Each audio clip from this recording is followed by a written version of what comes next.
again, friends. Welcome, new subscribers. I'm Brian from Apex Detail. I'm about ready to start swapping out the factory grease in the Flex XFE 83-inch polisher. Common question lately since I've been starting the breakdown of these polishers is what I use to replace that cheap factory grease.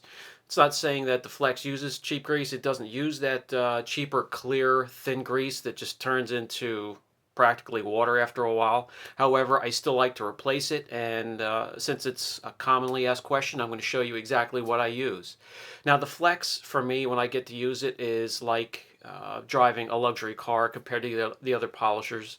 The internals are more intricate. There's more to it. The motherboard is a Humiseal PCB with sensors that control and keep track of temperature, will shut down the device if it gets too hot. Also keeps track of RPM oscillation while the polisher is under load, and speed control. So let's head out into the shop and get this going.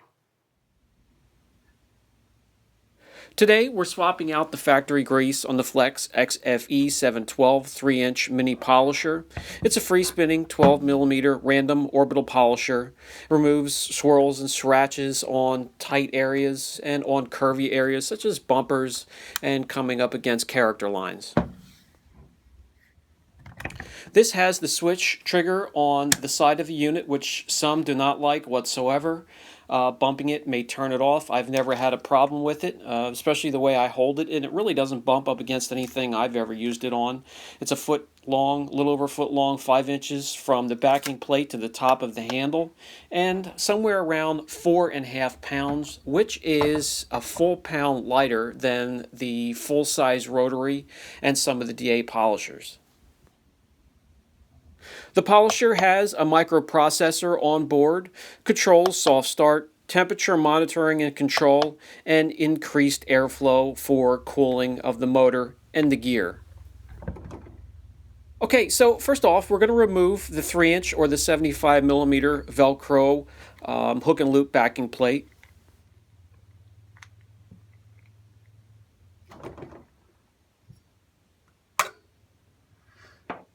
That will reveal one of two counterbalances, one on this end and one on the other end towards the main drive gear. We're going to have to take off the soft grip casing around the gearbox so we can get to it.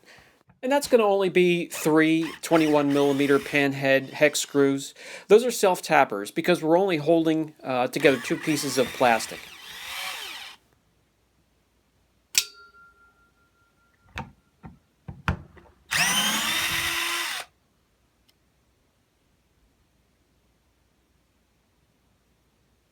Okay, with those 3 removed, we only have 2 more items to take away before we can slide off the soft grip.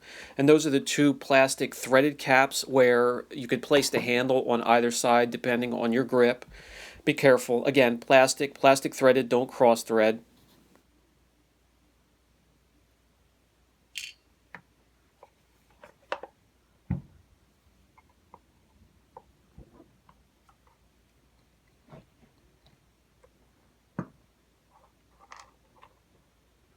Anytime you're separating the plastic casing on these polishers, just do it slowly. You never know if there's a wire that is attached to the side of the unit on the side of the plastic, either by some sort of a plastic clamp or clip or even adhesives.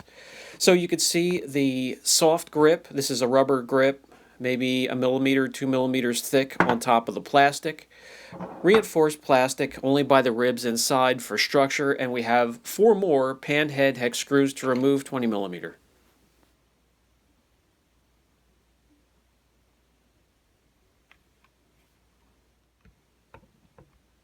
This will get us inside the gearbox where we can swap out the factory grease.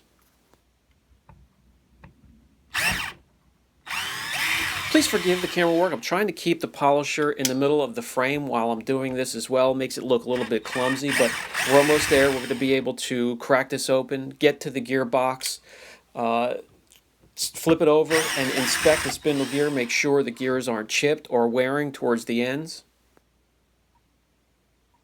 No force needed here, guys, just a little bit of a wiggle. It'll give way. You can slowly pull it away. You're going to have grease attached to the gears. As you can see here, you hardly have any sign of wear and tear, no shavings, not even microscopic shavings where it would turn the grease a darker color. You will see that down towards the main drive gear here. But other than that, the grease is in good shape. We're still going to swap it out. We're going to clean that out the best we can with the rag. And then grab the Citral 266, spray it in there, and clean out all the excess grease and whatever shavings may be in there. Make it perfectly clean and pack it tight. Then we'll grab the Wolf's Head. This is a lithium complex red grease.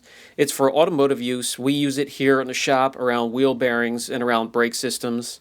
It's high temperature rated, water resistant, again, approved for round disc brakes and drum brakes. This is the stuff we reserve here at the shop for heavier equipment, trucks, tractors, trailers, steering linkages, disc drum brakes, wheel bearings, and etc. If it's good enough to handle all that stuff, you don't have to worry about it when it's in there protecting the bearings of the polisher. Okay, so let's get this end here of the polisher back together, and then we'll take the casing off the other end, which will reveal the electronical parts and the PCB board and the switches and all the other sensors.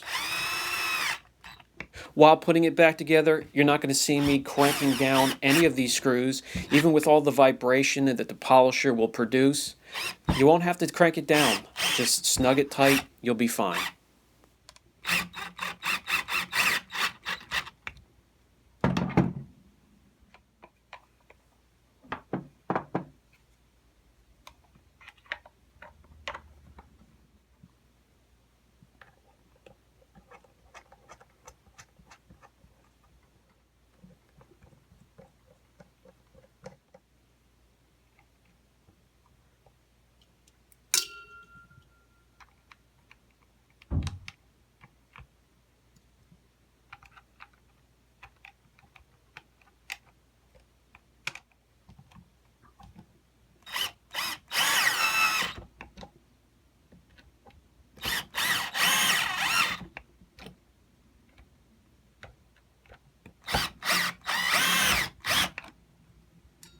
Careful with the plastic threads on the cap, guys. I put both caps on. I don't use the handle on either side. I just like to put some firm pressure on top of the unit from the rubber grip.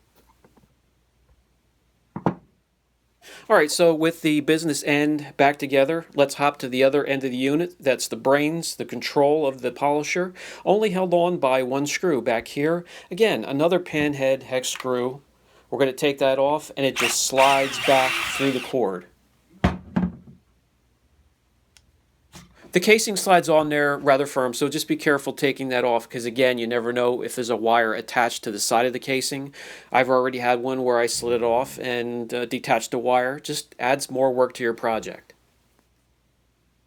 Here are the carbon brushes. Again, you'd have to slide the casing back to replace those, and that reveals all the other electronics. The 6-speed switch here is attached to the motherboard, or the PCB, which is covered with Humicoat, rather thick, protecting all the components on the motherboard, such as the sensors from humidity, heat, and dust.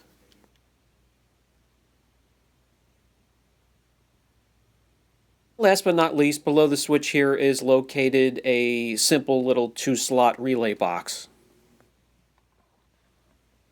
Okay, let's slide the cover, the casing back on, replace the screw. We'll get this thing running. For those that aren't familiar with the polisher, I'll get it running, go through the speeds, show you the switches. I'm also going to put a link down below of the polisher in use doing some real-world work.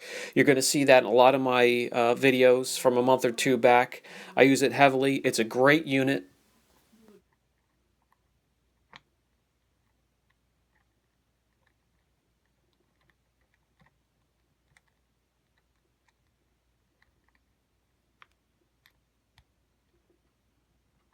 Okay, so we have it together. Let's power up the unit.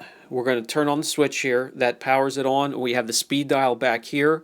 Always take it back to the first speed, speed number 1. Power up the unit. You can go through your speeds from there. If you bump it while it's in the highest speed and turn off or switch off the unit, simply turn your dial back to the first speed setting, power up the unit again. We have soft start. It's a soft start unit. If the temperature gets too hot, the power will cut off. It's also going to regulate the oscillation under load and make sure it gives you a nice smooth ride across the panel. 450 watts will give you plenty of power for 3 inches. However, it is a free spinning unit. It's not a direct drive, only oscillation, so if you get up against some really hard curves or tight corners, it could stall. Alright guys, so as we wrap up this video, I'll put a link down below for the Wolf's Head. I'm completely comfortable once I had that factory grease out of there, and that's not saying that Flex uses a cheap grease. I just feel more comfortable with the Wolf's Head in there. It's high temp rated for around braking systems. The braking systems can reach in excess of 1500 degrees and higher on heavier vehicles. Polisher will never reach that. It also fights moisture, so I feel comfortable and at ease when that's swapped out and that's in there. So we're also going to take a look at some more polishers. We're going to take a look at some more makes, models, and price ranges. To me, the Flex is top of the line. That's just my opinion. I know there are others out there and others that are favored, but to me, the Flex is the luxury car polishers. We'll cover some more of those. We're going to cover some more affordable, economical DAs, rotaries, long throw, short throw, pneumatic, you name it. So if you have any questions, don't hesitate. Brian from Apex Detail. Catch you in the next video.